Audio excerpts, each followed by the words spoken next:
October 2025, the city of Moscow, once bustling with confidence and pride, now feels subdued beneath the weight of a war that refuses to end. The golden leaves of autumn drift through empty streets as the world watches and waits. The headlines are grim. Another Russian offensive stalls, near Kharkiv.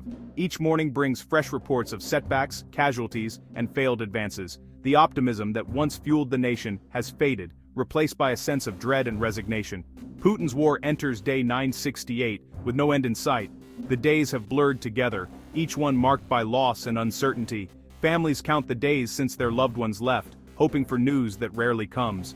The Kremlin's dreams of a swift victory have long since vanished, replaced by the harsh reality of a grinding, unwinnable war. The front lines remain frozen, scarred by months of relentless fighting and shattered hopes. What began as a special military operation is now a quagmire, draining Russia's military, economy, and global standing. Factories stand idle, production lines halted, and the ruble continues to slide. The cost of war is measured not just in lives, but in the slow erosion of a nation's future. The world no longer sees Russian strength, but Russian weakness, exposed for all to witness. International confidence in Russia has evaporated, replaced by sanctions, condemnation, and growing isolation. Every failed assault, every destroyed tank, every desperate mobilization is a crack in Putin's carefully crafted image of control. The funerals grow more frequent, and the faces of the conscripts grow younger. The once mighty Russian army is revealed as a hollow shell, plagued by corruption and outdated tactics. Soldiers complain of poor supplies, broken equipment, and a lack of clear leadership. Morale is at an all-time low. Putin's supposed strategic genius now looks like reckless gambling. Each decision seems more desperate than the last, as he clings to power while the nation pays the price. The war's only legacy: strategic blunder, isolation, and decline. Once a central player on the world stage, Russia now finds itself increasingly alone, its influence waning with every passing month. The initial goal of subjugating Ukraine has been abandoned. The grand ambitions of 2022 have shrunk to desperate attempts to hold on to fragments of land. Now, Russia clings to slivers of territory at immense cost. Each patch of ground is paid for with blood, resources, and the last remnants of national pride. The conflict is a lesson in the dangers of autocratic ambition. The world watches as the consequences of unchecked power play out in real time, a warning to all who would follow a similar path. Russia's future is uncertain, marked by isolation, economic hardship, and internal instability. Protests simmer beneath the surface, and the people's patience wears thin as daily life becomes a struggle. The echoes of 2022 grow louder, sounding like the slow collapse of an empire built on lies. The lessons of history are clear, but the path forward remains shrouded in uncertainty as Russia faces the consequences of its own ambition. On the ground, Russia's war effort is a brutal slog, marked by relentless destruction and unimaginable human suffering. The once thriving towns and villages of eastern Ukraine now lie in ruins, their streets scarred by months of relentless artillery fire and close-quarters combat. Russian soldiers advance cautiously through the shattered remains, facing fierce resistance at every turn. In the past year, Russian forces have managed to seize less than 500 square kilometers of territory, a minuscule gain considering the scale of the conflict. Each kilometer has come at a staggering cost, with over 2,200 Russian casualties for every sliver of land taken. These numbers highlight the immense price paid for such limited progress. The front lines remain largely static, barely shifting despite months of fighting. Every minor advance is paid for in blood and the twisted wreckage of tanks and armored vehicles, which now litter the landscape as grim reminders of the cost of war. Russia's tactics rely heavily on human wave assaults and outdated Soviet-era tanks, sending waves of poorly equipped soldiers into battle. Meanwhile, Ukraine's defenders, though often outgunned, hold their ground with determination, using modern tactics and Western-supplied equipment to repel the attacks. The Kremlin's propaganda machine continues to claim victory, but the reality on the ground tells a different story. Satellite images and drone footage reveal only fields of wreckage, burned-out vehicles, and the haunting presence of mass graves, evidence of the true cost of this war. Verified Russian losses now exceed 600,000, a staggering figure that represents not just a military setback, but a demographic catastrophe for Russia. The loss of so many young lives will haunt the nation for generations. Putin's initial dream of a swift, decisive victory, a quick decapitation strike on Adams, has devolved into a grinding World War I-style battle of attrition. The conflict is now fought inch by inch across muddy, cratered no-man's land, with neither side able to achieve a decisive breakthrough. Each so-called victory further depletes Russia's military strength, leaving its forces exhausted, its equipment in disrepair, and its future military capabilities severely weakened for years to come. The myth of Russian military might, once showcased in grand parades, has been shattered by the harsh realities of the battlefield. Images of abandoned tanks and demoralized troops now stand in stark contrast to the Kremlin's boasts.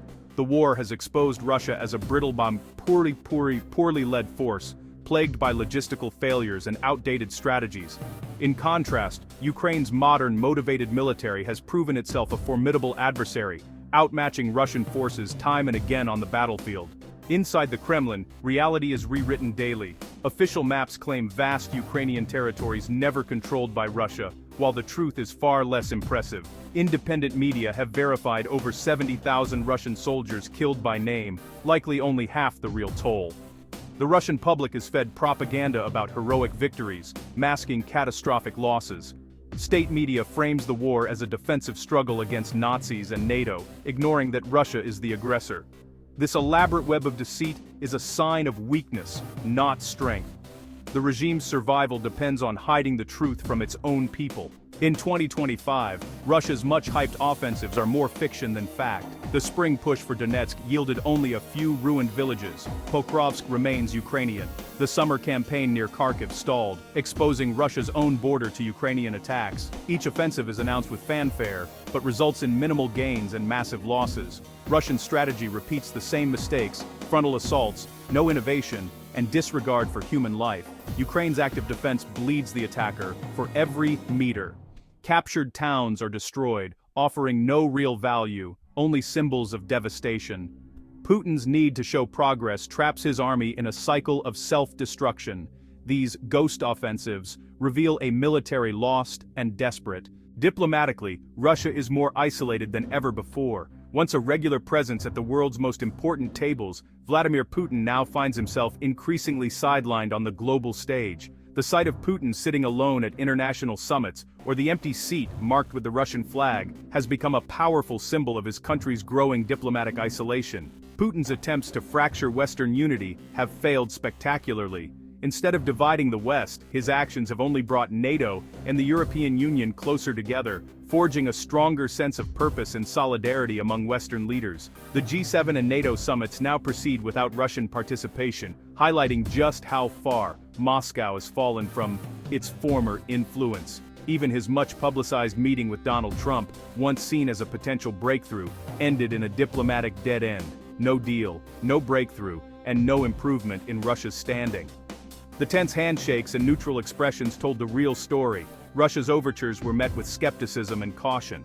Russian peace proposals continue to demand Ukraine's surrender, not genuine compromise, and are swiftly rejected by Western diplomats. These so-called negotiations are widely seen as little more than attempts to legitimize territorial gains and shift blame for the ongoing conflict.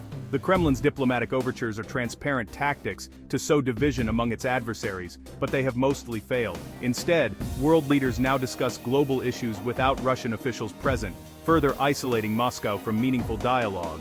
Putin's alliances with Iran and North Korea are partnerships of desperation, not strength.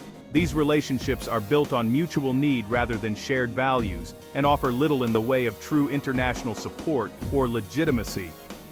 Even China and India, while continuing to buy cheap Russian energy, keep their distance diplomatically.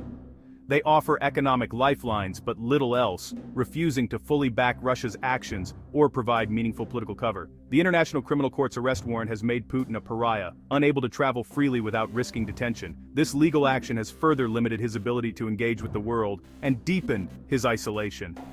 Once seen as a cunning strategist and a master of global politics, Putin is now viewed by many as a reckless aggressor. His reputation has shifted dramatically, with world leaders openly criticizing his decisions and questioning his judgment.